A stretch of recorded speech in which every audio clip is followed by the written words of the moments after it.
Okay, we gotta start. I know. Oh my God. Hello, everybody. Welcome back to another episode of See You on the Other Side. You usually do this. Why am I doing this? Sure. The conversation that we just had.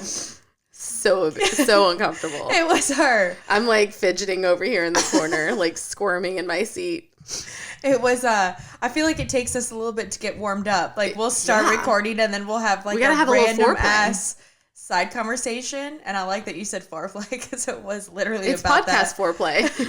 It was about foreplay. Podcast foreplay. We were talking about foreplay. Yeah.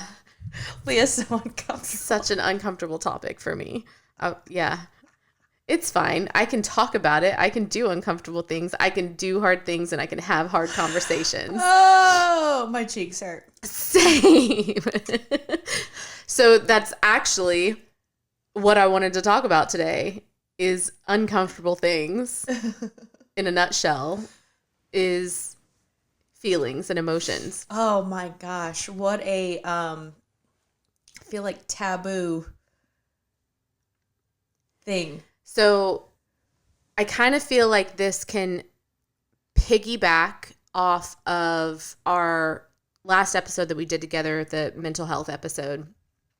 We could have gone into this, but it would have taken like another hour and a half.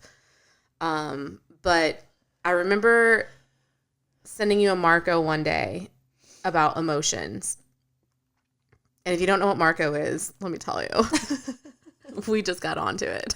And it's like amazing. It is the best. We were like, they should invent an app where we can just leave each other video notes all the time. And then we were like, have one.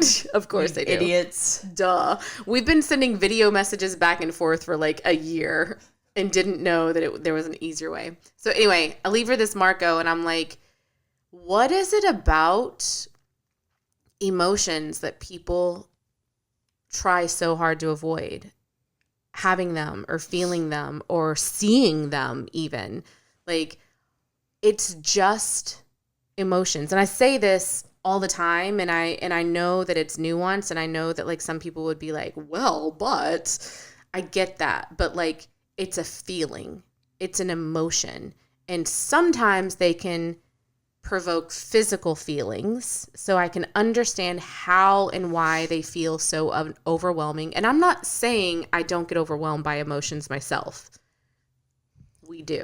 Yeah, we get overwhelmed sometimes by our own emotions. Emotions are hard. Yeah. That is like probably one of the hardest parts about the human experience. But we often equate hard and uncomfortable with bad, and they are not synonymous. So fucking true. So true. So I started saying something to my husband a couple of years ago, and maybe I've mentioned this in a podcast, but every now and then when we're having an uncomfortable conversation, literally I told you about finances, where it's just a monthly check-in about our finances, and I'm just in tears. And he's like, what's wrong? And I'm like, it's just emotions. And I say that a lot. And I kind of want it on a t-shirt. Like, it's just emotions. Because it's not like, I don't need you to stop talking. Like, you can keep going. You can keep talking to me. But like, I just need you to know that like tears are going to be coming out of me because I am expressing and feeling emotions while we're having this conversation. Yeah. I'm not stuffing them. Yeah. Or avoiding them. So it's just energy moving through my body the way that it's meant to. Yeah. And have you ever talked to somebody who's like, I can't remember the last time I cried? Oh my God, so many people. Oh my God, it's like multiple times a day for me. Yeah. Same. Constant. It's all the time. Like a fucking commercial. I will cry. Well, and here's the thing too. Like, I see both ends of it because I see why those people are that way, because oftentimes we grew up in an environment where it wasn't safe to feel emotions and feel certain things. Right. Just the society we live in. It's not taught. It's uncomfortable. It is hard. I was telling you earlier, like, and then I also understand people like you and I, where we are very big feelers and have very big emotions, and being able to feel those emotions around other people has often felt unsafe for us. Yes. Because that was not accepted. So I see why people don't do it, and I see why people who, do have those big feelings want to hide it as well because of like it doesn't feel safe a lot of the time. This goes back to even being a child and being told to suck it up, be a man, stop crying, that's nothing to cry about, or, I was a kid who got spanked, so it was like, if you don't stop crying, I'll give you something to cry about. Yeah. You know what I mean? Yeah. So I understand, this runs deep in a lot of people, that conditioning that crying is weakness. Yeah. And you can't show weakness. Right. And I got labeled, I didn't get spanked, but I got labeled as dramatic and overly sensitive and like a crybaby. I feel like that should be one of those memes that's like, if you were that kid who was overly sensitive, how's therapy now or something? Or how's your healing journey now? I think that is a meme. It is. If you're the oldest daughter or the youngest daughter or a daughter or a son, if you're a human being and grew up as a child, right? Yeah. How are you doing now? Yeah. So I wanted to talk about emotions and what about them is so hard, because there are some emotions that are harder to feel than others, obviously. And I think it is because we label them as good and bad. It's like happy is a great emotion. Nobody hides that. Everybody loves happy. Right. You can be happy in front of people and it's contagious, and laughing is contagious, and joy is such a good feeling. But then you hear anger and it's bad. But I think anger, especially with men, is more accepted because it is powerful. It's powerful. Yeah. There's power with it. Yeah. Where crying and sadness and grief, it's... So this drives me crazy because women often get labeled as super fucking emotional, but then the men are the ones punching holes in walls and throwing remote controls across the room for literally losing a video game. Right. And we're labeled as emotional, and it's Anger no, Joe, you're just as emotional. Yours is just coming out in that one primary emotion. There's primary emotions, there's secondary emotions, and this is something that my husband had to learn. I think a lot of people are learning in the last several years. A lot of people probably already knew this stuff, but the feelings wheel, love it. I love it too. Because what you're feeling isn't anger, it's something else. And so you go to the feelings wheel, and we've done a post about it before, but you go to the feelings wheel and it's all these feelings underneath anger, which is resentment, disappointment. I don't remember all of them. Shame, guilt. There's all these feelings under it. So I remember the first time I ever asked my husband when he was mad about something, what's underneath that? And he's like, what the fuck is that supposed to mean? And then we go to our psychiatrist and he's like, and what do you think is under that anger? And Jason's like, what does that mean? I'm angry. Well, and a lot of people don't really realize that there's something underneath that anger. Well, it's you kind of have to dig and ask the bigger questions, but why are you angry? Right. You got to ask the why. You're angry because you're feeling resentful, or you're angry because you're feeling shame and you don't like feeling that shame. And that shame triggered a wound from when you were a little kid and you felt shame in this situation. And so this present and thing, someone told you not to feel that. And it's so big. There's so many things about emotions. And not to take it back to your first journey, but I remember your first journey, how you had to go through these emotional waves, and each emotional wave was a different emotion. Oh my God, yeah. Can you elaborate on that if people don't know what I'm talking about? Yeah. So, my first journey, there weren't visuals. It was just emotions. And so it was I would just feel the angriest I've ever felt, and then I would go back to my intention and like, which was to let it go, whatever, remember to breathe, all that. But as it kept going, because then it would be sadness, and then it would be disappointment, and then it would be like frustration and abandonment and all of those things. But as I kept feeling them, like I was able to hold space for those emotions. Like they got less uncomfortable. Yeah. And then so by the end of it, I'm like, oh my God, like I just, like it's okay for me to feel. Like I'm meant to feel. I'm supposed to feel. Like, so I've been suppressing the fact that I've been this feeler my entire life. And then I did this one journey and it was like, no, feel it. Feel it and then let it go. No, feel it and then let it go. No, feel it. Truly feel it and then let it go. Like that was the entire lesson. And I know that sounds simple.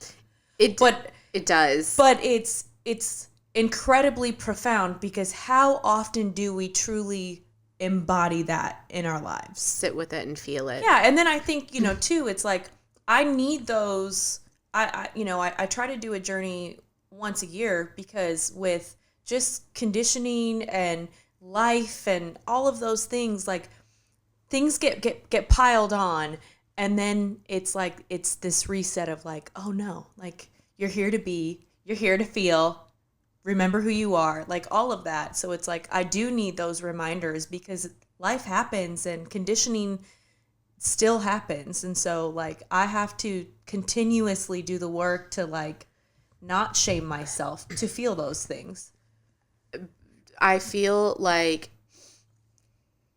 it sounds simple because you see all these things. It's like you have to feel to heal, and the only way through it is through it, or the only way. I posted that stuff before I did mushrooms, and intellectually I understood that. Right. We all understand what that means. Right. But there's a difference between like intellectualizing it and embodying it. Yes. And truly feeling it in your body. And that's something that I'm still working on. We always are. Right. And we always will be. Right. I think the really cool thing is being on a journey with someone, having friends who are in the same space, and like you get to witness each other's growth, and you get like you can talk about it, but then the moment that that other person embodies it, you're like, you get it now. Yeah. And then you see the other person get something that you figured out. You know what I mean? Like that's a really cool thing to witness. But it's that understanding that like the only way through it, like a lot of people, they're like, but I did feel it. Like, did you feel it though? Like, did you let it run its course, or did you like you felt angry and then you went and did something else to not feel angry anymore? Or did you reach for a drink so you could like put it away for a minute? Or did you get wrapped up in like your work so you could like, okay, well, I felt angry, and so now I'm going to go do this so I don't feel angry anymore. Like, call me delusional or crazy, but like I will sit and I will feel it until it's done. Yeah. I didn't used to do that. Yeah. And if it takes me days, it takes me days. Yeah. I also know that, you do have to like, you still have to do things. You still have to live life. You still have to be a parent and be a human and have a job. And so like, I will do all of those things, but I don't run from them anymore. Yeah. Or numb or avoid. And,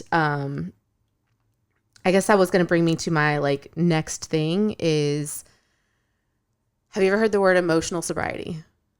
Yes, from you. From me. Okay. I went down a little rabbit hole again. Emotional sobriety. I took notes, but I don't need them because it was a term coined by Bill Wilson, who, as we know, started AA. I feel like people think I'm obsessed with him, and I'm not. Do you love him, Leah? Do you think he's so hot, Leah? Shut up. Oh my God. I just know a lot about him and the history of what he has done and what he's created. I'm a fan. I know he did some really fucked up shit, and so that I'm not a fan of. Yeah. But the concept and the things that he brought to the table, like, I love what he was doing. So emotional sobriety, he wrote about it in one of his books, is the ability to sit with your feelings and your emotions without running from them or using a substance to escape or numb. Ooh. That's not like the exact like definition of it, but yeah, it's that. So he came up with this term because in AA and in sobriety, the first goal is to remove the alcohol or the substance or the drugs or whatever it is that you're trying to get sober from. And with that, you have to go through these 12 steps. The second part of becoming sober is becoming emotionally sober. And they don't talk about that in AA. Like when I brought this up to my husband, I was like, do you know what emotional sobriety is? And he was like, no. I'm like, it's interesting to me that it's not talked about in AA. Yeah. They don't teach this part of it. But the more I read into it and the more I looked into it, I was like, oh, this is just a word for what we now know and call self-regulation. You know what that is? Yes. Okay. All right. Well, so the other thing I was going to say is I feel like addicts of a substance get the brunt of maybe judgment in that way. Yeah. Where for me, like you talked about when you were in the thick of it with Jason and like at your low, like you would shop. Mm-hmm. Or like people will feel angry or feel sad or feel whatever that's uncomfortable for them and they'll eat.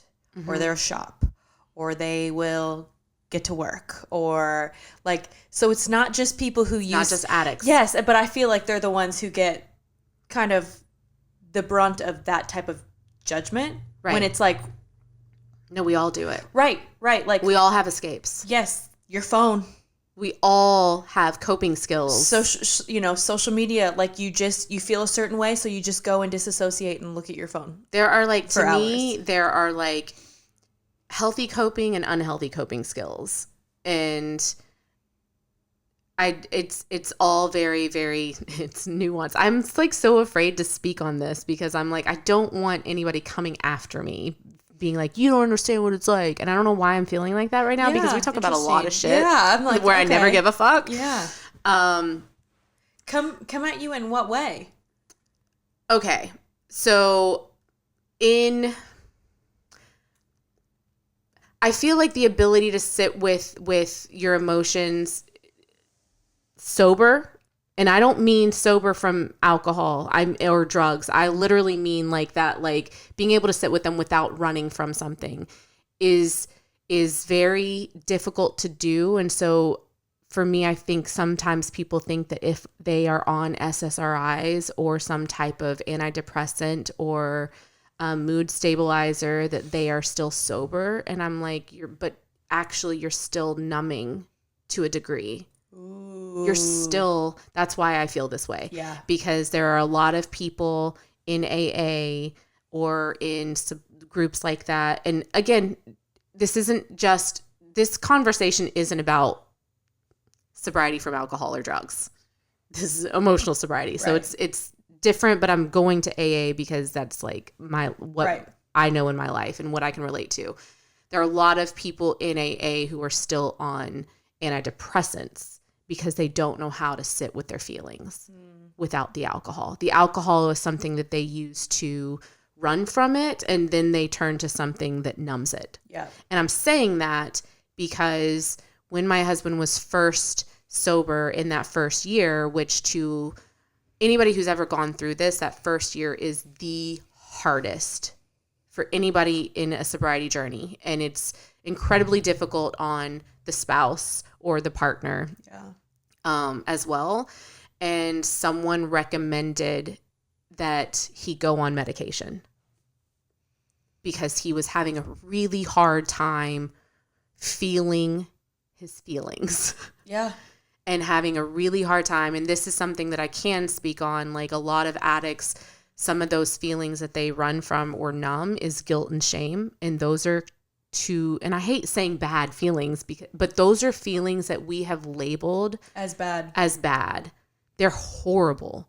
They feel awful. When you feel guilty or when you feel shame, that feeling almost seems insurmountable. And there were several times where he would look at me and say things like, I've done too much damage. You deserve better. Like, just leave me. Like, do yourself a favor and leave me. I deserve it. Makes me so sad. I know, but I stuck around because I was like, no, like I know what you're going through right now. I know you're feeling a lot of things, but you need to feel them. Mm-hmm. And so he sat on this prescription because he did. He went to the doctor, got a prescription, sat on this prescription for a minute. And I was like, I was very much like, I need you to feel these things. You need to feel them. The only way through it is to feel it. Mm-hmm. So I don't want you to numb them. Yeah.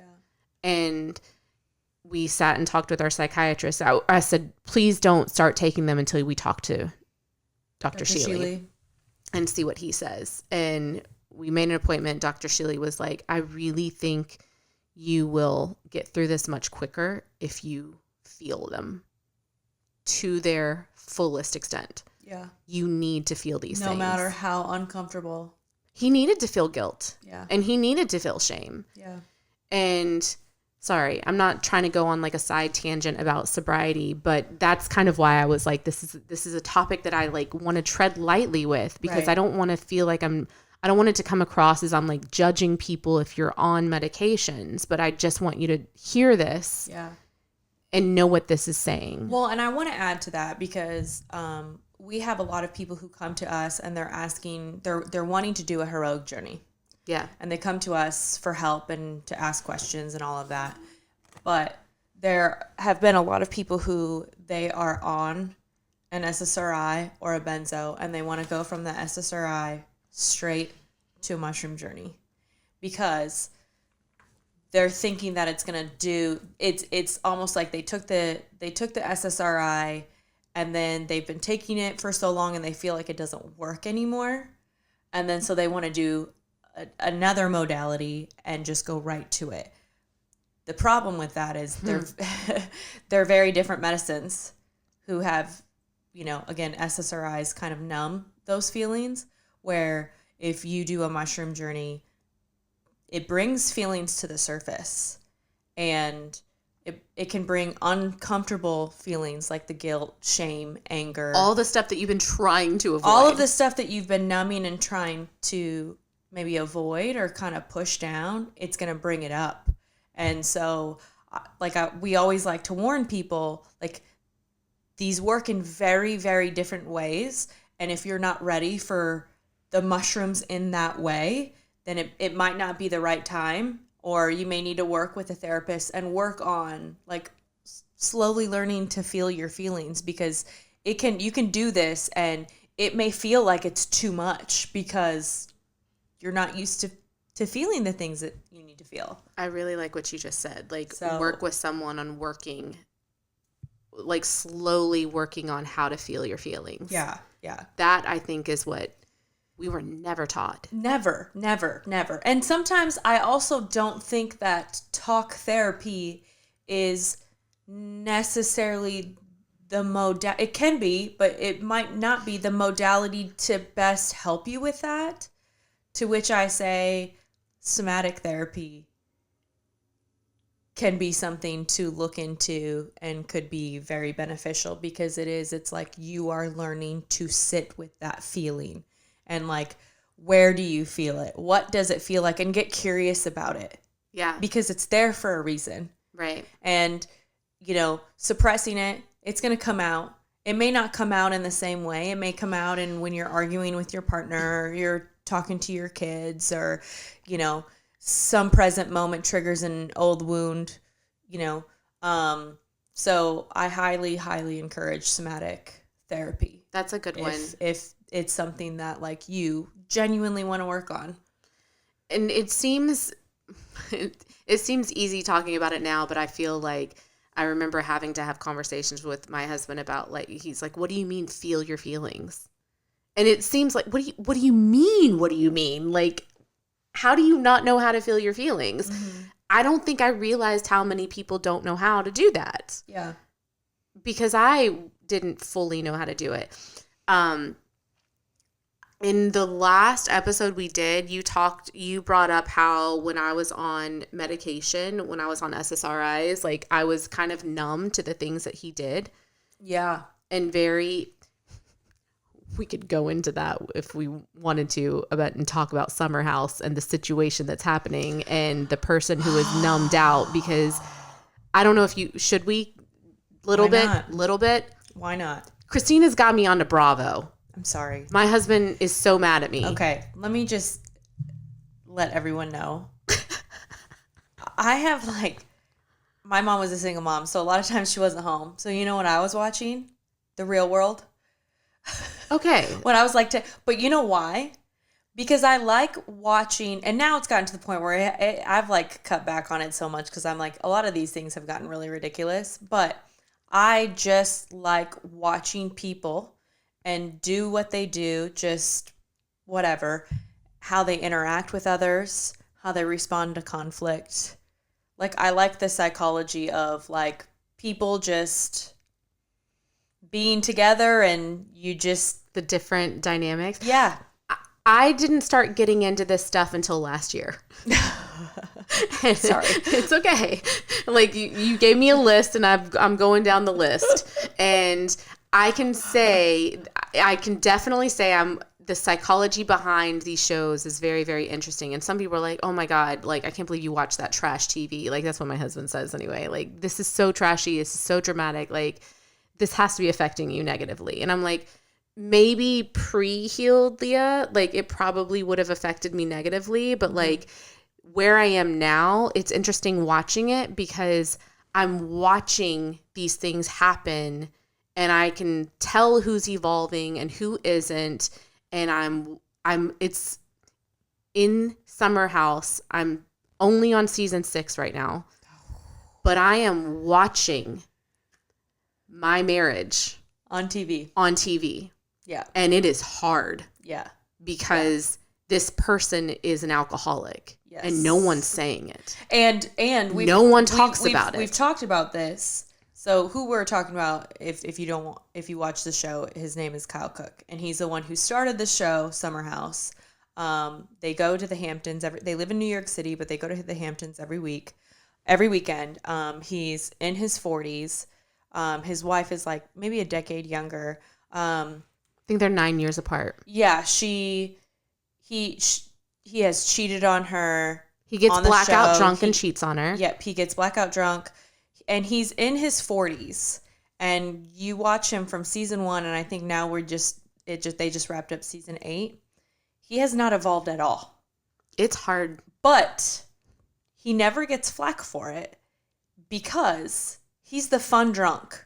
And she's the crazy one. Right. But he's the fun drunk for everyone else. Not for her. Not for his wife. And so for his wife, he's not fun because he's staying out till 4:00 in the morning. He's cheating. Blacked out. Right. He's blacking out. He's answering his phone. Cheating on her with other girls.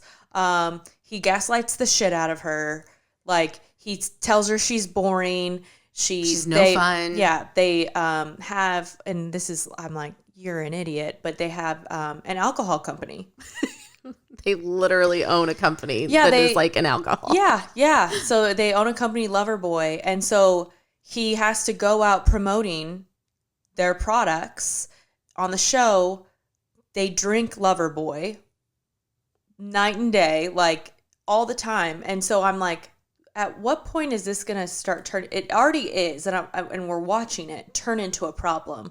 But at what point is he going to acknowledge that this is a problem? And he's probably going to lose his wife at some point. Oh, I hope so. Well, and then just the other week, there were videos that came out of him where he's at a bar in Charleston, and it looks suspicious. He's with another woman. They're not doing it. He's rubbing her back or something, but it looks like little compromising that you could be cheating. There could be a case for it. And it's just again, I always have this belief. So one, I don't like talking to any of my neighbors.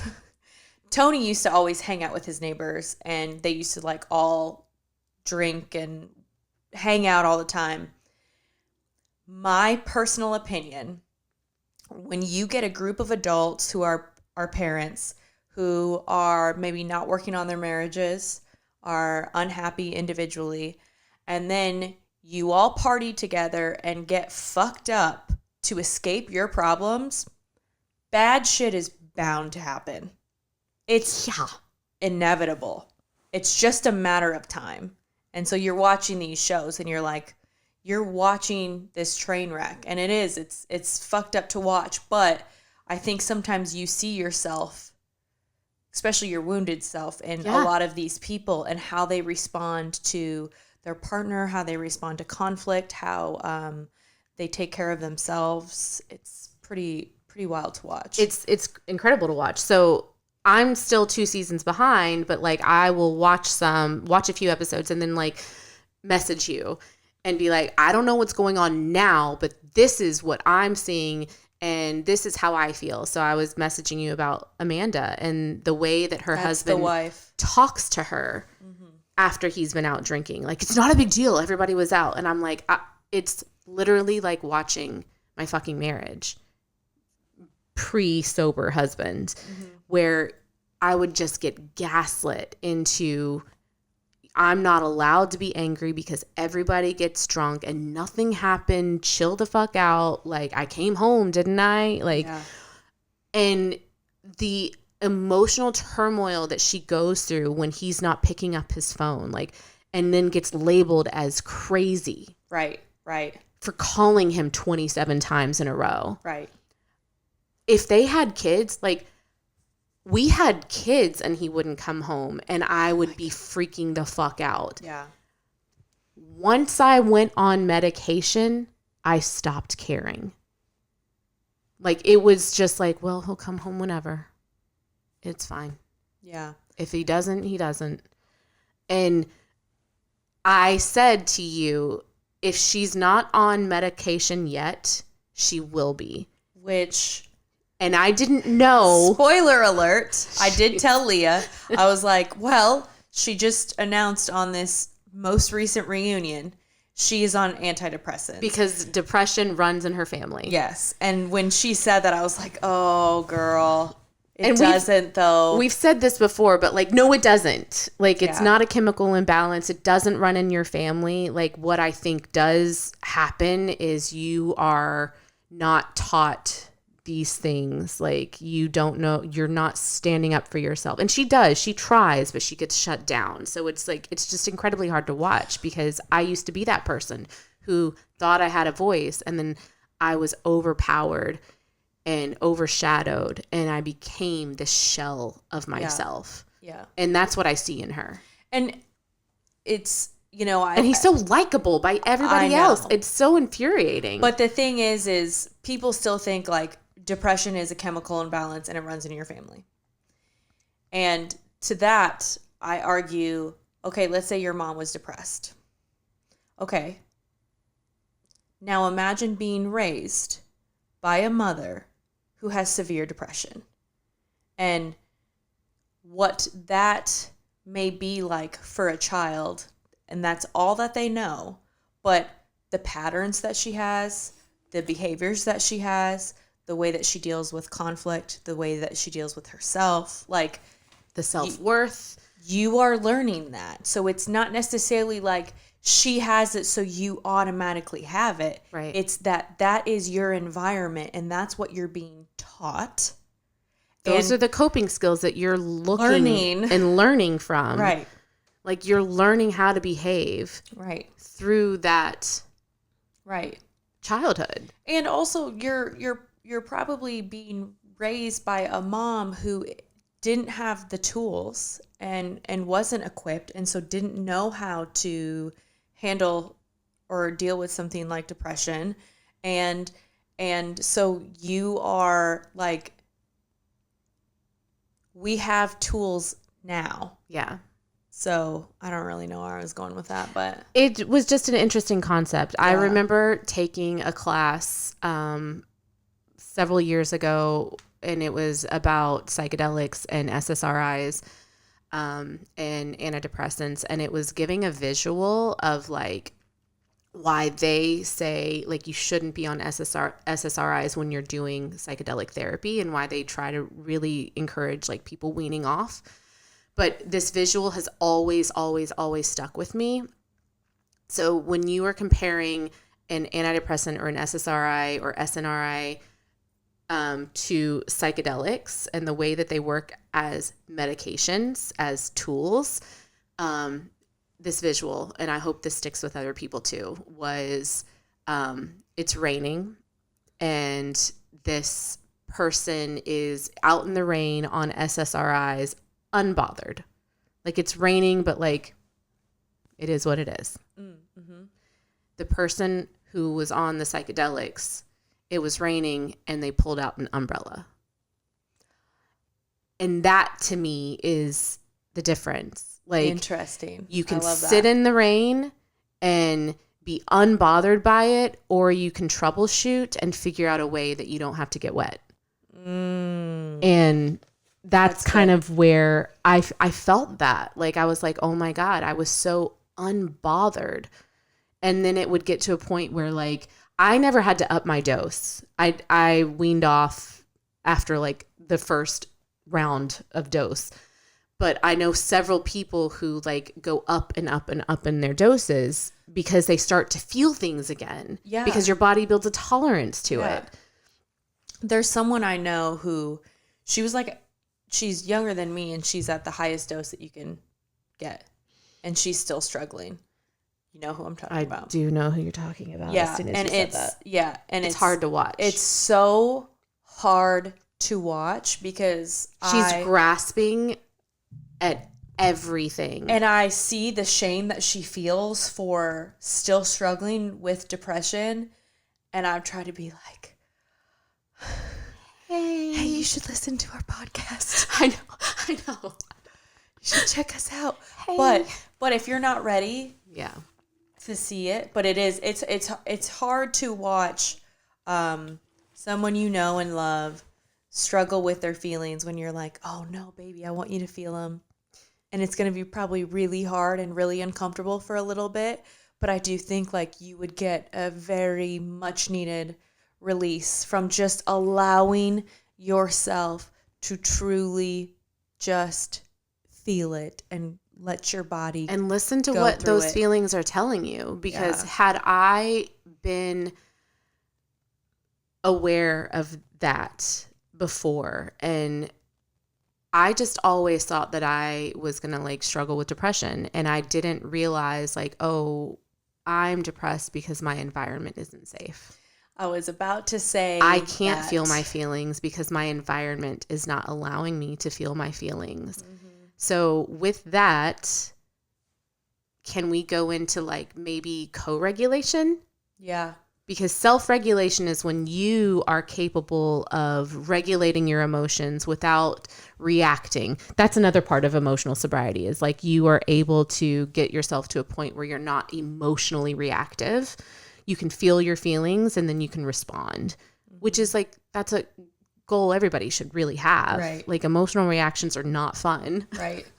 And I'm somebody who like Emotionally huge, reacts. like very big problem for me my entire life. But you've gotten so much better. I know. But that was like something like I was very emotionally reactive. Yeah.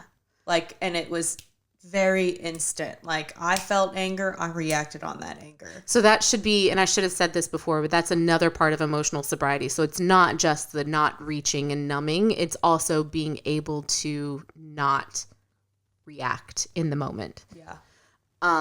And so with self-regulation, I don't know if this is going to make sense to some people. Hopefully it does. But like if I am having an emotional wave and I am spiraling, for a long time, it would like stress my husband out. And then he would start spiraling. And then we're both just in this like fucking tornado of emotions, and neither one of us can get out of it because I need him to be calm and he needs me to be calm. And then we're just like, it's a fucked up situation, and it takes us a very long time to get out of it. And like, oh God, okay. I feel good now. Tony and I are very similar because like he is very reactive and I am very reactive. So then together, if like, it's like we get along wonderful, but if there's something like we really butt heads on, it's... You get in that tornado? Oh yeah, because it's just hard because he's reactive and I'm reactive. Well, I also think for a long time, my husband wasn't used to me expressing my emotions. Yeah, I'm sure. Yeah, because you were somebody who you weren't necessarily reactive. You withdrew and isolated. I kept it all in. Yeah. And so I was never like reactive to him. I would like, my trauma response was to fawn and be like, I'm sorry I got mad at you last night for not coming home. Yeah, I have never related to anything less. I know. We are very similar, but polar opposites. Right. I know. And I get that. Like looking back on it now, I'm like, oh my God, that was so ick. Yeah, but both are ick. Can you imagine like losing your shit and you're like, okay, like I didn't probably need to, that wasn't necessary. Right. They're all ick. Come on. Right. The whole goal is to like be regulated. Right. So when I did start expressing my emotions, because I realized like this was after my first mushroom journey, like, oh, I have to like get this stuff out of me. He was not having it. Like, he was like, I like you better on medication. And I'm like, of course you do, because there's no accountability and you don't feel guilty and you don't have to like apologize to me for shit. Like, of course you did. But I'm not doing that. I'm raw dogging from now on. Good for you. And I've been raw dogging ever since. And it's like practice with anything else. It took him a long time to be able to like be okay with me expressing my emotions. And it took me a long time to feel comfortable doing that. Yeah. But one of the things that was really, really difficult for us was that co-regulation. And I used to say this to him all the time. Like, when you start spiraling, it takes me so much longer to pull myself out of this hole. But like, if you stay calm, it helps me. Yeah. I can do it without you. I don't need you to regulate me. I can do this perfectly fine on my own. It's just going to take a little bit longer. But if you're calm around me, it happens much, much quicker. Mm-hmm. So that to me is like that co-regulation, the healthy co-regulation, that like being in a safe space and having someone who can help you regulate. It's kind of what we do when we sit with people. Like, we are letting you borrow our calm nervous system. So when you are going through a turbulent journey, you have someone there who is calm that you can like ground with. Yeah. And I don't like when we say like we sit with people, we're not really doing anything, but like, let's say someone is going through a really challenging journey. I may just go and place my hand on their back just to let them know that I'm there. It's okay. They're safe. They're not alone. I have one friend, I feel like she would be okay with me saying this, Sarah, who just fucking... Oh, God. She goes through it. She goes through... Her journeys are never easy, and I have never experienced this with anybody but her, but she is like sobbing into my bosom like a little baby, and I am just rocking her like a baby. Come like here, trying baby. to help her calm down. Yeah. And you're co-regulating. I'm helping her regulate her nervous system, and I am like staying calm, like, but at the same time I'm like, it's fine. I think she's okay with me saying that. She's very open about her journeys and what she goes through, and maybe one day she can talk about it again on here, because they're hard for her. Yeah. But I'm saying this because we've talked about like how until you like embody it, you don't really understand it. But this is something I've been trying to explain to my husband for years. Like, I need you to stay calm. Like, if you get in a tizzy, then I can't pull myself out of it. Like, me having anxiety like used to freak him out. Like, and then he would get anxiety. And I'm talking like simple things, like we're having a derby party and I need help and I'm like freaking out and I'm yelling at you to do this and I'm yelling at you to do this and why is nobody helping me? And then he would start panicking. And then now it's gotten to the point where he like stays calm and then I start to calm down. Co-regulation. We never talked about this on an episode, so I'm going to say it and I'm not going to give the whole story, but I'm going to explain why it finally started clicking with us. We did a mushroom journey at the same time together last November or maybe December. Yeah. Jason and I, my husband and I. We've never done that before. We've always done them separately, like solo journeys. But this time we were like, let's do it together at the same time. And we did 6 grams each and we're laying in bed. And before the peak of it starts happening, I'm like, you've seen me like this. In ayahuasca. Like my body starts convulsing and like I cannot stop. And I'm having a very somatic experience. Like my body is releasing all this stuff. Yeah. I can't stop it. I'm shaking like a dog. Well, when we did ayahuasca, I should have it was just your leg. Your like thumper, like pop, pop, pop, pop, pop, pop, pop, pop, pop. I should have just sat on your leg. Yes, you should have just been like, I'm co-regulating with you, bitch. Let me regulate your nervous system. But for like, I've never had this happen before. It was just this one time. So we're laying in bed and we're both like with our blindfolds on and I'm like shaking and I can't stop. And so like finally after a few minutes, like he reaches over and he pulls me to him and he pulls me into him. And the second he did, I stopped shaking. And then I was like, oh, wow, that was cool. And then I was like, okay, I'm regulated now. I'm good. I'll go back over to my side of the bed. And I like roll back over and then it starts again. I was like, what the fuck? Like, why can't I stop shaking? And he pulls me back in. And that's where I stayed the rest of the journey is like on him, on his chest. He's like got his arm around me and I stopped shaking. I love that. But after that, we talked about it and I was like, I don't think you realize how much your nervous system and my nervous system are like they're connected. Yeah. Like you are my safe space and you are my partner. And so when you are calm, it helps me stay calm. And I try to do the same for you. Like if you're upset or if you're going through something, I want to be that calm person for you. But for my husband, it was really hard for him because he's never had to do that. He's never had to do that for anybody. Yeah. Not even for himself. Right. So that was how, and we really haven't had many situations since then where I've been like, you're not staying calm for me. Like that emotional, like I need your emotional sobriety, your emotional support right now, and you're not doing it. It's been like, I don't want to say life changing, but like it's like he understood finally how important it was for him to stay calm because he saw it, he watched it happen. Yeah, physically. Do Tony and I need to do a journey together? I don't want to say yes, but yes, but maybe. But it might not be like that. It might be something completely different. Right. So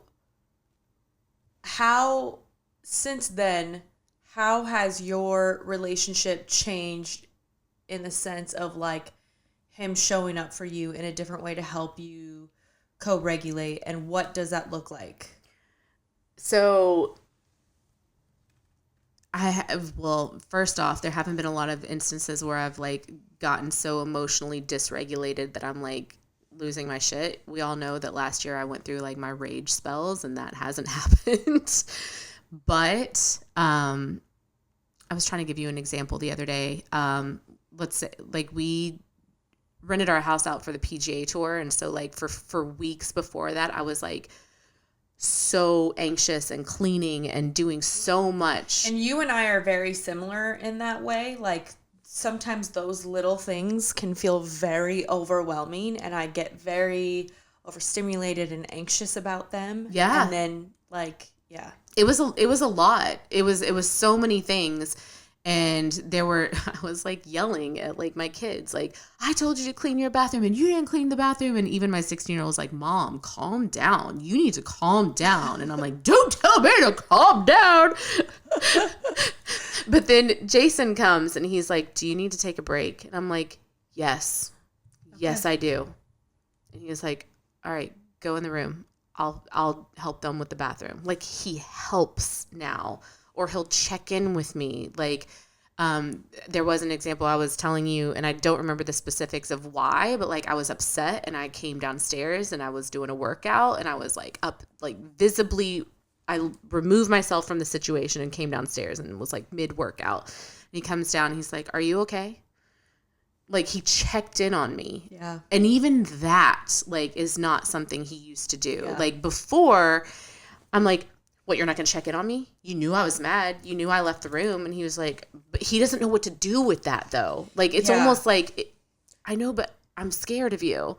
Tony does that a lot. I don't know what to do. I'm scared. Yes, he did. He's always done that. And I think a lot of men are natural fixers and problem solvers. Yeah. And so, like, holding space and sitting and being calm and, like, kind of in this, not fixing it, but being more like, are you okay? What do you need from me? Like, showing up in that way instead of, like, curiosity. Yeah. Instead of curiosity and some flexibility instead of, like, okay, so she's mad, this, I do A, B, C, D. And it's like, well, not always. Like, I may need different things in different situations. Like, right.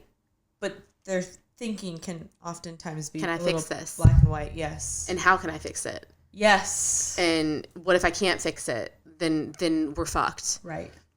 So yeah, it's helped. But I think it also goes to show that it's like super important that like whenever you're doing this, and this is why I say like not everybody can just feel their feelings because they're not in an environment where it's safe to do so. So what do you say to that? Oh my God. Oh my God. Well, that's the other thing, going back to Summer House, how she's like, yeah, I struggle with depression. And I'm thinking, well, your husband is an alcoholic. Your husband does not emotionally validate you. Your husband is abusive. Like, so depression sounds about right considering your situation. So and again, people who, come to us for help, when they are struggling with these things and then they tell us a little bit about their life, you're like, that makes sense. Yeah, so it's like not, the ketamine's not going to work for you because you're in an environment that is not safe. Yeah, it may work for you for 2 weeks. Right. But it's not going to so I understand, and I feel like it's your body's natural way of being like, this isn't working for me. These medicines are not going to change your life unless you are willing to change your life. I forgot I said that once. Fucking amen. Amen. That's preach the word, sister. Because I literally just met someone a few weeks ago and we were having like dinner and she was opening up to me about like, I probably shouldn't give details. I'm not going to give details, but how she's been struggling with depression and has treatment-resistant depression, and she's tried ketamine and she's done retreats and she's done A, B, and C and D and E and F, and none of them are working, and now she's going through a divorce and like feels better. Interesting. And I was talking to her about the ketamine. I was like, do you feel like it worked like for a little bit of time? And she's like, it did. And I was like, until life came back, right? Until you realized you're still in the same environment. Like, you cannot remove a fish from dirty water and get the fish healthy and then put it back in the dirty water. You can't. So a lot of times when people, you're right, like people will message us all the time, like, this is happening and this is happening and this is happening and this is what's going on and this is how long I've been struggling and this is what I've tried and nothing's working. And when you really get down to it, it's like, it's all about your environment and who you're around and your safety. And there are people who are not willing to shake that up. No. And that's okay. Like, but you may feel this way, continue to feel this way because of that. Like, so it's like the medicine, mushrooms, or, you know, whatever modality you're using, it may be a catalyst and open your eyes to something, but if you're not willing to like change your atmosphere or change certain patterns, then you're going to go back to those old ways. And so I've talked to people and they're like, you know, I have this shitty relationship and I hate this with my job, and so I'm depressed, and it just is what it is. And so I'll try to say things like, well, would you be willing to do this, or would you be willing to do that, or, you know, would you be interested in looking into this more? And oftentimes when they're like, no, it just is what it is, I'm like, okay, so then you're not ready to change. It's never, it is what it is. Right. You just want me to listen and just whatever. But like, that's not what I'm here for. I'm here to help you move in this way if you want to, but you got to be willing to put in some work with it. And not everybody is ready for that. Right. Because it's like, it is hard to look at your relationship. It is hard to look at, like, you know, if you need to quit that job. It is hard to look at like your life patterns and your unhealthy coping mechanisms. Like, it's hard to look at all of that stuff and dissect it and figure out why you do that and what else you could do instead or whatever. But you just said something and it reminded me of something that I can possibly share, because I think this has come up a few times too, where we have had people reach out and they've done a mushroom journey, but like nothing is different for them, or they didn't get a lesson in the journey, or they don't know what to do and they don't know how to integrate. And we've said that a lot. And I think we never went into it because I once upon a time wanted him to talk about it on his own. My husband talk about like his journey, because he talked about like getting sober and what that was like, but he never really said how. And it was very vague. Like, yes, he did a mushroom journey, and yes, that's what ultimately led him to get sober. But he didn't do mushrooms and wake up sober the next day. Right. That never happened. And I think a lot of people might hear me say that and think that that's what happened. Like, he did mushrooms to get sober, and that's why he's been sober for 3 years. It's not. His story, and what you were saying earlier, like, doing something like this might wake you up to things. And I will say this, it took him 2 to 3 months for him to finally decide that he needed to get sober. Things in our life after his mushroom journey got worse, amplified. My panic attacks started getting worse. And what I said to someone the other day, I was like, for what I think happened is that journey opened him up. It woke him up. It removed this veil that he had, where he thought that like my panic attacks were fake, or they were for attention, or it was because I had emotional problems. And he, for the first time, saw me having these attacks and these like mental breakdowns, and was like, oh my God, those are because of the way that I'm treating her. Like, he was waking up to the fact that like his actions were causing harm in our relationship. He didn't wake up and think, I need to be sober. That's not how it happened. Right. So a lot of times people think that like the mushrooms or like the psychedelics are what's going to fix you. And it's like, no. Those are just like, they're a little push, and they're going to show you things. But you, like, free will is still a thing. Like, you have to ultimately be the one to make a decision. Yeah. And where those changes need to happen, you have to make the decision to make those changes. Mm-hmm. It'll show you where. It'll show you where. Those things are going to show the fuck up, and they're going to get loud. Yeah. And I remember at one point him saying, well, it didn't work for me because life is worse now than it was before. And I found an article, and maybe I could still find it, but it was this article that talked about how life will get harder after doing a psychedelic, because things are amplified, and you're not seeing them for what you thought they were. You're seeing them for as they actually are. Oh, shit. And so it will seem harder. Yeah. It was harder for me. It was harder for him. Like, to think that you're going to come out of this and it's going to be rainbows and butterflies is a very naive way of thinking. And maybe it is. Maybe that is how it works for you, because maybe you have a really good support team. Maybe your relationship was already rock solid. Maybe your work environment is healthy. And great. That's awesome. But for the people who really need to be shaken up, like, it's going to fucking shake them upside down and on their heads and say, these are all the things. And it's going to get louder. And I want to add to that. So I did a mushroom journey about 3 weeks ago.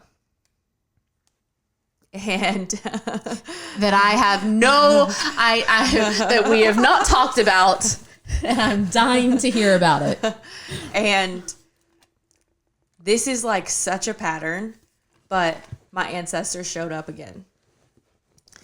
And a lot of the message was, you keep trying to do in a manifesting generator and generator world, and that's not what you're meant to do.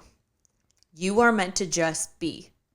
And you are meant to be like you. And that's it. Like, that's literally what you're meant to do here on this earth, is to just be you and figure out what that is. And that's really hard because it is.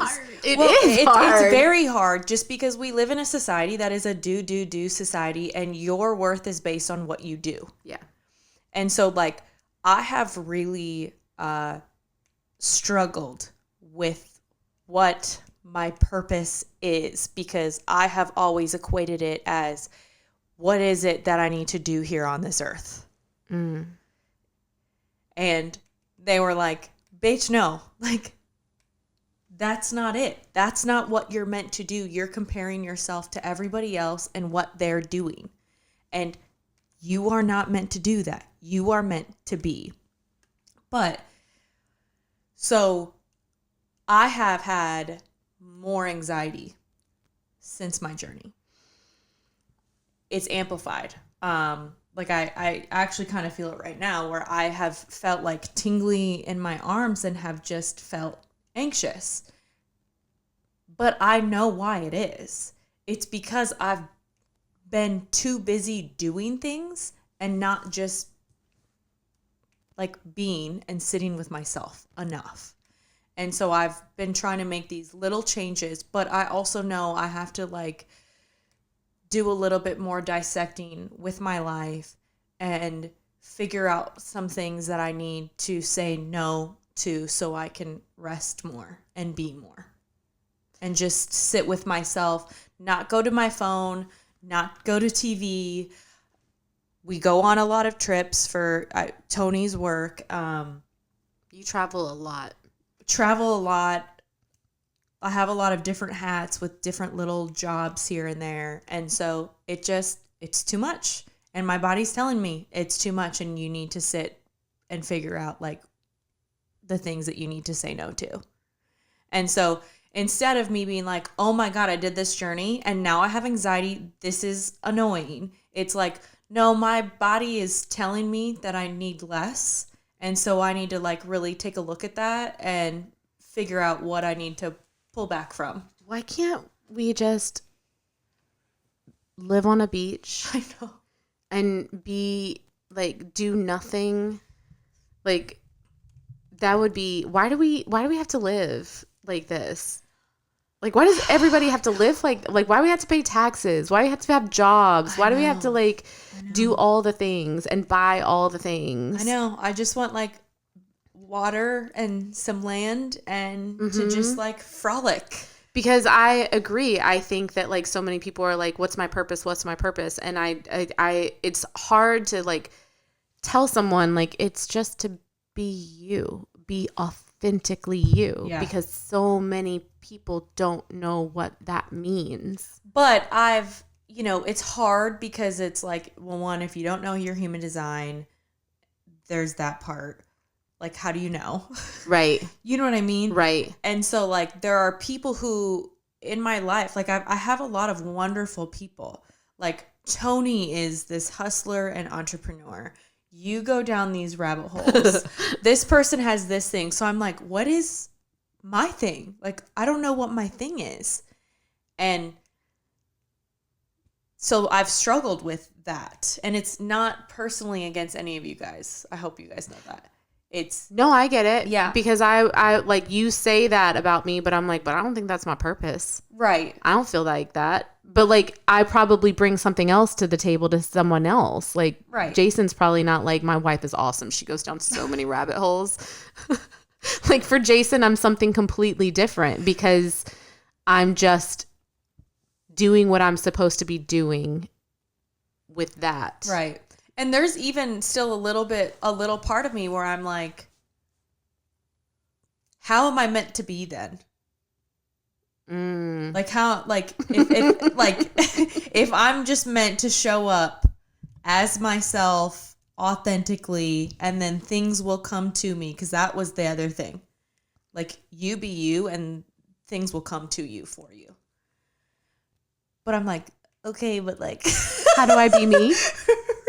How do I be me? right. And so now I'm like in situations where like I would go work out and listen to a podcast or sit in the sauna or go for a walk. I'm trying to not do any of that.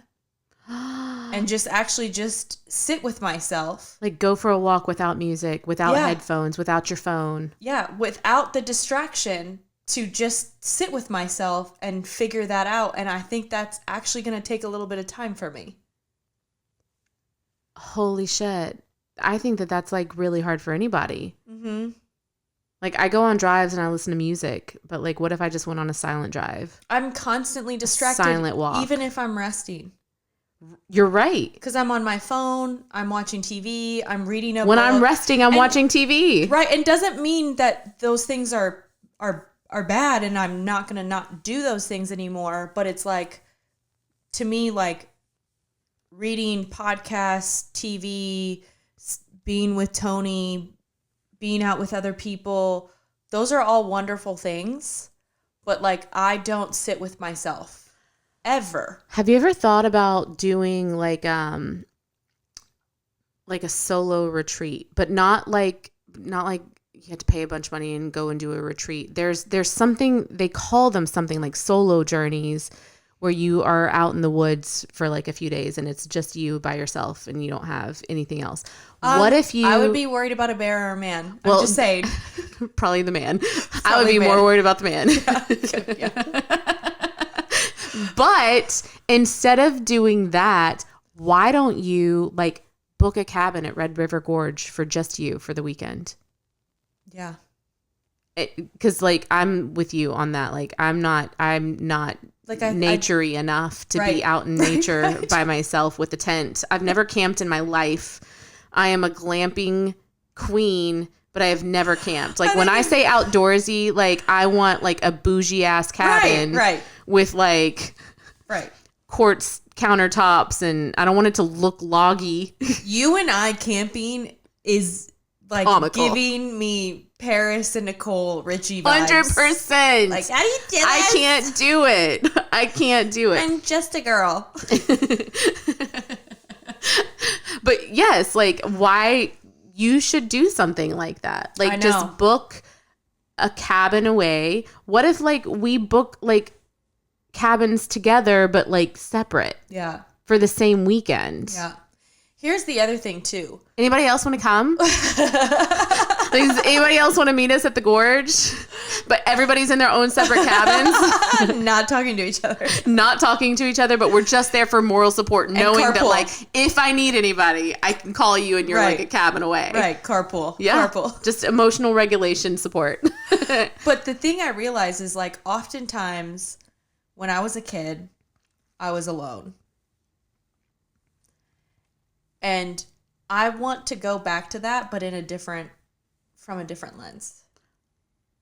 I understand what you're saying. Like, because then it felt like abandonment. Yeah. And now this feels more like empowering. Absolutely. Yeah. Like reframe that loneliness. Yeah. So also Tony sent Leah a video of me because I did when you were on mushrooms. Yeah, I did mushrooms and MDMA just because I wanted to see how which it is would called go. hippie flipping. Yeah. I loved it. And the reason why I loved it is because I felt like with the MDMA, it added another layer of embodiment. Oh, okay.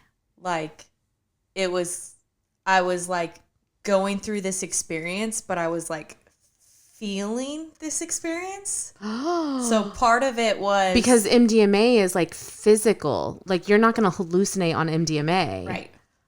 What? Right. So like part of it was, okay, so my ancestors showed up and it's like, you're not meant to do. You're here to just fucking be, and then things will come to you because you're just being like the most authentic you.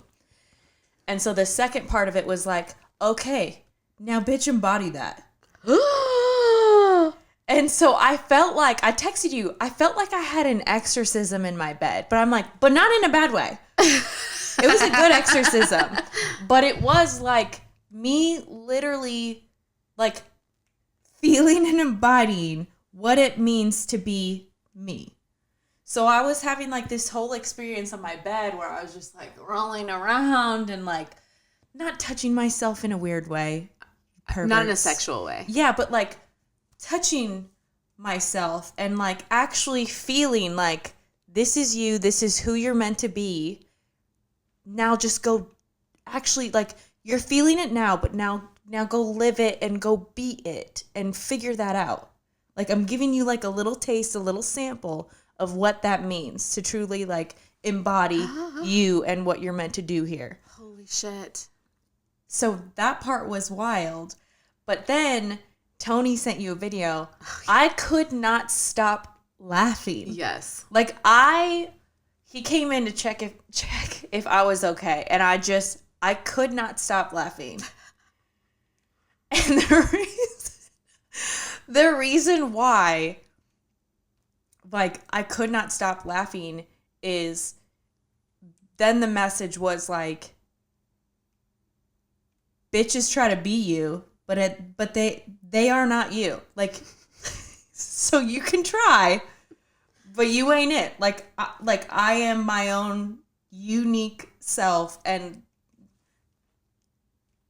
bitches be mad. I don't know. I don't even understand. I don't understand that part. But it was like, there are people who may try to steal it or try to dim it, but they can't. Right. And like, yeah. Can I add to that? Sure. Because not only can people not be But you, but like, I think you might go through a little bit of an identity crisis soon. I don't know. I could see that. I don't know. I went through mine already, but I feel like you've always, like, you said that to me. You were like, don't take offense, but like, you go down these rabbit holes. Why would I take offense to that? First off. Second off, like, that's my thing. Yeah. I don't need you to do my thing. I know. That's what I do. I know. But like, you're like searching for your place. I know. And I'm like, you have a place. I know. It's literally what you're doing is your place. Yeah. Like, you have a role. Like, Yeah. I couldn't describe it. I couldn't, I because think it's not. I think that's what I'm having a hard time with. I think that it's weird because I feel like that is what it is. It is just being you. Like, you're just you. Yeah. You're funny. You're smart. You're pretty. I mean, those are stupid things, but like, it's like me trying to date you. You're cute and you're funny and you're smart, and I just really like you a lot. But like, you bring so much to the table, but like, I feel like you think you don't. Yes. 100%. And I don't know how to articulate. I don't either. What it is that you bring to the table, because Yeah. I feel like this message is specific for you. Yeah. And so that's where I'm a little confused about still. But I think That's a hard one. That's what I'm meant to integrate to find out. And I think, too, that's another testament on why integration is so important. because that part is, I still don't fully understand it yet. And so that's where I'm like, okay. Which is why we haven't talked about it. Right, now you got to get to work. But yeah, it was like, people may try to emulate you, but they never can. Because that's you, and that's only you. So like, and that's worry. not like an ego thing. No, either. no. But it's also like, stop worrying about other people.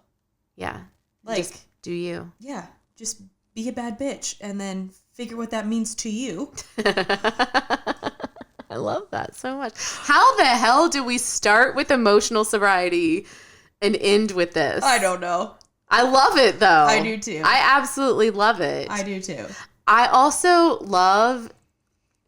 We talked about this the other day, but like years ago, like this is such a minor thing, but like we were talking about how like we struggled with our skin. Yes. I have struggled with my skin my entire life. Like I didn't have teenage acne. I've had lifelong acne. Adult acne. Last year before I retired, it was like so bad. It was all over my neck and chest, which is always weird. And I'm like, why didn't it show up on my face? I know, but you and I both had the like acne on our chin and on our neck, and it's very hormonal. Yeah. And I think chronic stress was a huge factor. I think 100%. We were doing things we didn't love to 100%. Do. And it's funny because both of our skin has cleared up so much because we are, I think, stepping into ourselves and stepping into our power and healing and doing the work. And it's showing up on the outside as well. Yes. And this is what I said to you. I said, I think our lives now have more peace than they used to have.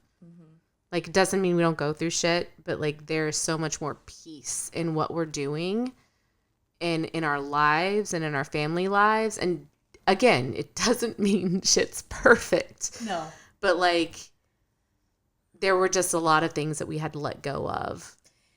Here's the other interesting thing that I find fascinating is that, so you started this in 2020. Mm-hmm. I started this in 2021 or 2022? 2022. Okay. Oh, wow. It's only been 2 years. Mm-hmm. That's wild. Mm-hmm. Okay. But we have a lot of parallels, but they come at different times. 100%. So I don't want to get too into it. I know. We can. But I'm starting to read The Heroine's Journey. Yes. Yes. And every finally thing I read, I'm like, oh, fuck. Oh, shit. Oh, okay. That makes so much sense. And right now, another thing that I'm working on and that I've realized about myself is I am detaching from certain things that used to like really trigger the fuck out of me.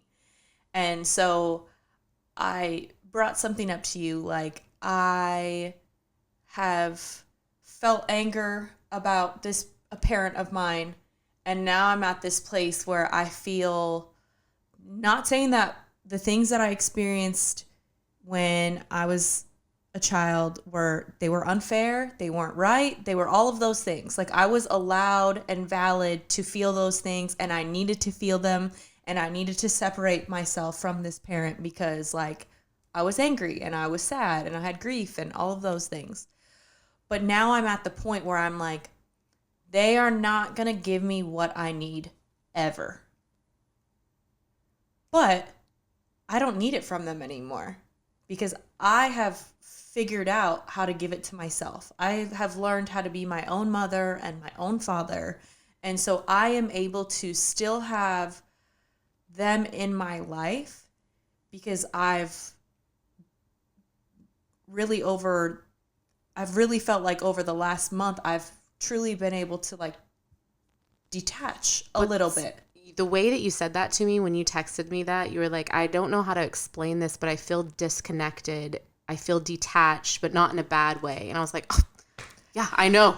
Well, I know exactly what you're talking about because it's what I had to do for myself. Right. And it's funny because what I love though about this friendship is you were like, and this is where like support is so important in your partner, but also like having those friendships because you're like, I've been waiting for you to get to this point. Oh, And like, I had to go through it. Yeah. And I'm behind you in that way. I'm I not know comparing the race, but I'm just saying, like, I had to go through all of those feelings. You had to go through exactly that situation to get to the point where I'm like, yeah, I didn't get those things, but I don't need them anymore, and I can give them to myself now. And so I don't have that expectation from you like I used to have, like, show up for me in this way because this is what I need. It's like, I don't need that anymore. So you're okay being you, but like, I got it. That is a level of healing. I will say this about like pushing books onto people, because I do feel like I've sat on books for years before I've picked them up and read them. And I feel like every time I do, I started at the time that I'm supposed to. That's how I feel right now. I feel like if I had read it sooner, I wouldn't have understood it. It wouldn't have been relevant to my life. Even though someone else may have thought it would be, I wasn't ready for that lesson. So yeah, the heroine's journey for me was like another layer in like understanding my relationship and my role in my family with my mom. And it's something that my sisters will never understand, because they've like reached out to me and been like, how are you okay with mom? And I'm like, I have detached. And it doesn't mean I don't love her. It doesn't mean I don't like think of her as like my mom anymore. It's because I have detached myself from the expectation of her showing up in a way that she's never been able to my entire life. So why would I think she could do it now? Well, and also her not being able to, it's not something against you. Right. That's her own stuff. But also for the longest time, like as a child and as an adult, you do take it personally. Yeah. It does feel very personal because they're your parents, right, and they should show up in a way that you need. It's not. It's their wounds, and it's another motivation on why I want to continue to heal. But oh shit, I was gonna say something and I forgot. I'm so sorry. It's okay. I don't remember. I'll think of it. About like the friendships that are on the same journey. Oh, okay. Yeah. Because the wonderful thing is you allowed me to like go through it. And when I've seen Dr. Sheelian have talked about this, he's like, he has constantly told me like, you are your own mom and dad. And again, intellectually, I know this. You hear what he's saying. I understand that. But I had to go through that anger and grief on my own and actually like feel it to then get to a point where I am okay, like being more detached from it. Are you saying that you had to feel all of these emotions in order to get to the other side of this lesson? That's exactly what I'm saying, Leah. Did we just do a full loop-de-loop? On accident. That was a total accident. Coincidence. Sometimes, like, this is not even Sometimes scripted. I surprised myself. That was so awesome. Which, can we talk about the text messages I sent to you? Which ones? So, after my journey. Oh, on your mushrooms. I sent her pictures. Which I screenshot all of them. I sent her pictures where I'm just like tears streaming down my face. And I think I said like, thank you for being the friend who can be with Kai.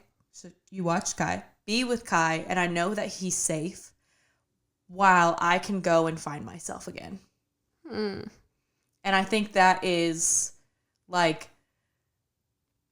we've talked about losing friendships, but like when you find a friendship where you can be safe to feel all the things and feel like you can share them with your partner and your friends, that's a very beautiful place to be in.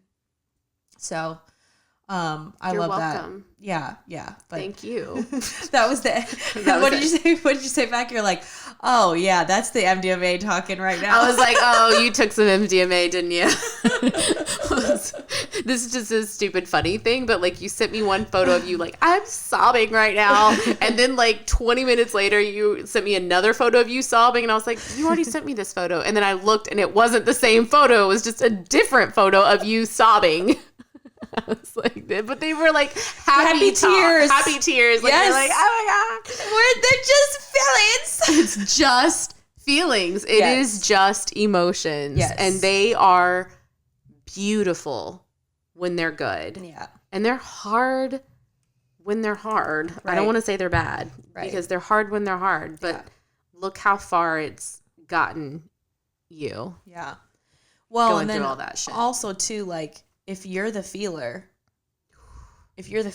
in your group or your family or whatever, like, you know, really try to make sure you're in spaces where you are allowed. You're safe. You're safe to feel.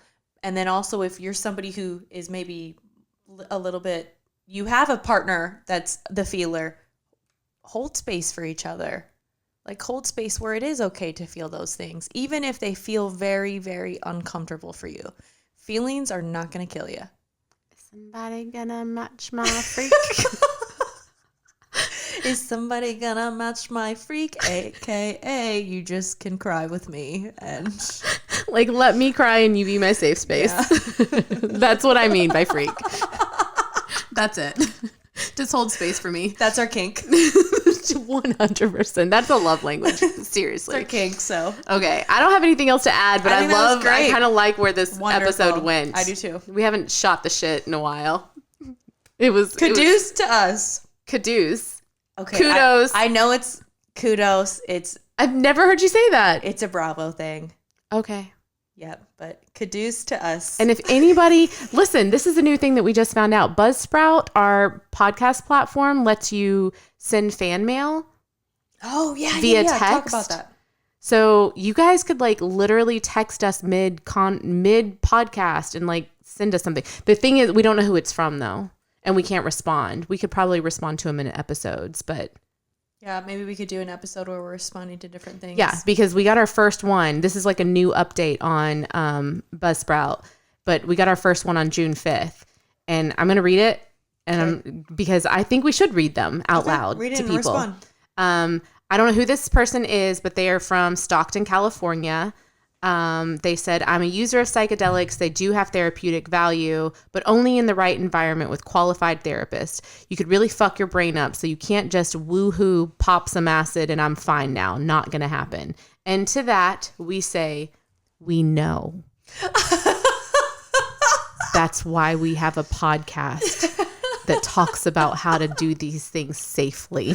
Yeah. We know that. We're not just woo. Literally the point. I don't know what episode they were referring to, but I don't know that we've ever said anything like that in an episode without also going into the fact that, like, by the way, this is not for everyone. And by the way, there is a safe way to do this, and it doesn't just work like that. Right. So and I don't know who you are. By the way, I've not taken LSD yet because I want to wait for the right time with the right people. Which will be me. Yep, exactly. Let's go. Okay, so send us some fan mail. We'll read them and respond. I wish maybe like because we don't see who it is, like maybe if you don't want to be anonymous, like tell us who you are and we'll call you out by name. Yeah, but if you want to be the anonymous, that's totally fine. Give us the tea. Too. We'll still respond. Yeah, exactly. As ourselves. Okay. We'll see you guys on the other side.